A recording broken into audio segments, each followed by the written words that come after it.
Nam Mai Lai.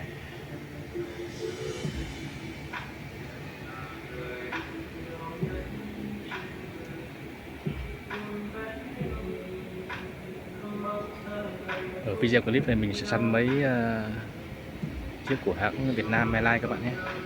Các bạn đón xem ha.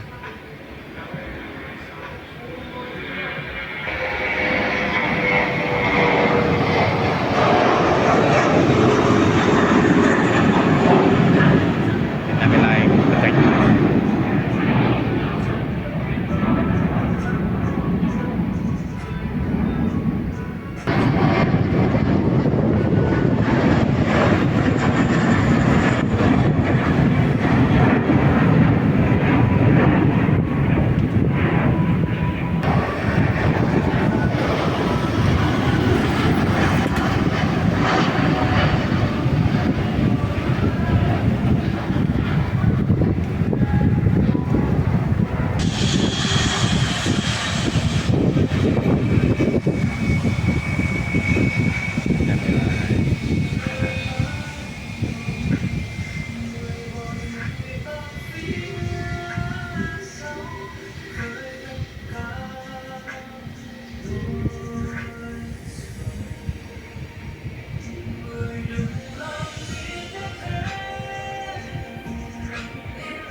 Cảm ơn các bạn đã xem video ủng hộ nhé. Xin chào, hẹn gặp lại các bạn.